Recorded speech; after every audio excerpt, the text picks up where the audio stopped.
الحمد للہ رب العالمین والصلاة والسلام علی سید الانبیاء والمرسلین اما بعد۔ آج میں ایک اختلافی مسئلہ بیان کر رہا ہوں۔ وہ مسئلہ ہے عورتوں کی جماعت۔ اس میں علماء دیوبند اور اہل حدیث علماء کا اختلاف ہے۔ اس پر ہم دلائل پیش کریں گے دونوں طرف سے حوالہ کے ساتھ۔ لیکن اس سے پہلے اگر آپ لوگ ہمارے چینل پر نئے ہو تو ہمارا چینل ضرور سبسکرائب کریں تاکہ یہ ویڈیو زیادہ سے زیادہ لوگوں تک پہنچ جائے۔ جزاکم اللہ۔ عورتوں کی جماعت میں علماء دیوبند اور اہل حدیث علماء کا اختلاف ہے۔ اہل حدیث علماء کا موقف یہ ہے عورتوں کی جماعت کرا سکتی ہے، یہ جائز ہے۔ بعض اسے مسنون بھی کہتے ہیں۔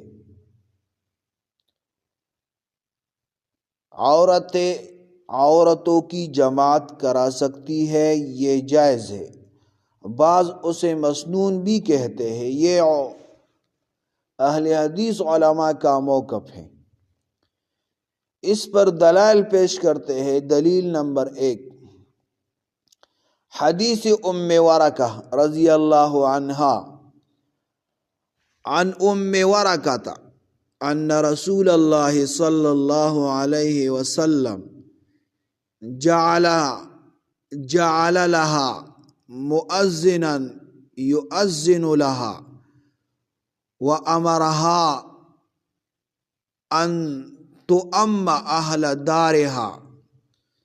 سنن ابی داود حدیث نمبر 591۔ اہل حدیث علماء اس حدیث سے استدلال کرتے ہیں، کہتے ہیں کہ نبی علیہ السلام نے ام ورقہ کو اپنے گھر والوں کی امامت کا حکم دیا، لہذا عورتوں کی امام بن سکتی ہے۔ یہ پہلا دلیل ہے۔ دوسرا دلیل یہ ہے عورتوں کے آگے کھڑی ہو کر امامت کرے۔ دلیل پیش کرتے ہیں، تقوم بینہن فی الصف، بہقی میں جلد نمبر 3 صفحہ نمبر 131 میں یہ لکھا ہے۔ اس سے استدلال کرتے ہیں، حدیث میں عورت کے امامت کرنے کا طریقہ بھی مذکور ہے۔ صحابیات کا عمل، دلیل نمبر 3، صحابیات کا عمل۔ اہل حدیث کے نزدیک بعض تابعیات کا بھی یہی عمل تھا کہ عورتوں کو نماز پڑھاتی تھی۔ تو نتیجہ یہ ہوا کہ اہل حدیث کہتے ہیں عورتوں کی جماعت جائز بلکہ مستحب ہے۔ اس میں مردوں کی جماعت جیسی فضیلت نہیں، مگر پھر بھی سنت کا اثر موجود ہے۔ یہ تو علماء اہل حدیث کا موقف اور اس کے دلائل تھے۔ علماء دیوبند کا موقف یہ ہے، عورتوں کی جماعت مکروہ تنزیہی ہے، جائز مگر پسندیدہ نہیں، یعنی افضل نہیں۔ عورتوں کی جماعت مکروہ تنزیہی ہے اور افضل نہیں۔ اہم بات یہ ہے، احناف علماء کہتے ہیں کہ جو روایت اجازت دیتی ہے وہ منسوخ یا مخصوص ہے، امت کا عمل بھی اس پر نہیں رہا۔ دیوبند کے دلائل سن لے۔ دلیل نمبر 1، حدیث ام ورقہ۔ اس روایت پر جرح ہے۔ احناف کہتے ہیں پہلی وجہ یہ روایت ضعیف ہے۔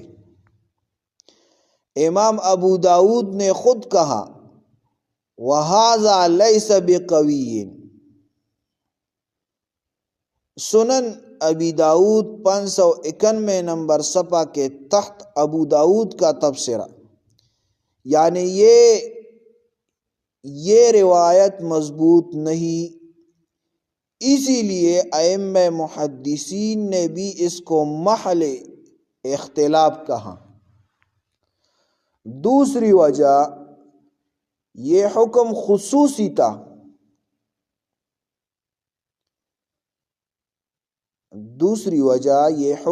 خصوصی تھا۔ خاص تھا۔ دیوبند احناف کہتے ہیں یہ اذان خاص تھا، ام ورقہ کو شہید قرار دیا گیا تھا، حدیث میں ہے شہیدہ، اس لیے نبی علیہ السلام نے ان کے گھر کے لیے ایک خاص حکم دیا تھا، نہ کہ پوری امت کے لیے۔ اسے کہتے ہیں خصوصیت السائل، فقہ کی اصولی اصطلاح۔ نمبر 2، صحابہ اور تابعین کا مجموعی عمل کیا تھا۔ پوری امت میں عورتوں کی باجماعت نماز کا عام رواج نہیں رہا۔ اگر یہ چیز عام سنت ہوتی تو صحابیات میں بھی پھیلتی۔ امہات المؤمنین کے گھروں میں رواج ملتا، تابعین میں نظر آتا، مگر ایسا نہیں۔ دلیل امام بیہقی لکھتے ہیں وَلَيْسَ الْعَمَلُ عَلَيْهِ سُنَنُ الْكُبْرَى، جلد نمبر 3 صفحہ نمبر 113، یعنی اس روایت پر عمل جاری نہیں رہا۔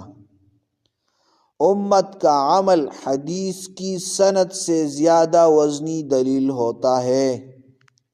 امت کا عمل حدیث کی سند سے زیادہ وزنی دلیل ہوتا ہے۔ تیسری دلیل، عورت کی آواز اور اختلاط کا مسئلہ۔ عورت امام بنے گی تو کچھ فقہی مسائل پیدا ہوں گے۔ نمبر 1، عورت کی آواز بلند ہوگی، یہ جائز نہیں ہے۔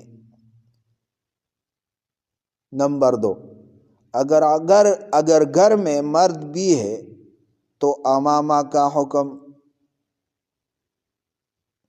تو یہ چند دلائل ہم نے پیش کی اور دونوں کا موقف اور دونوں کے دلائل ہم نے پیش کی، یہ سن لیں اور دوسروں کے ساتھ شیئر کریں۔ جزاکم اللہ۔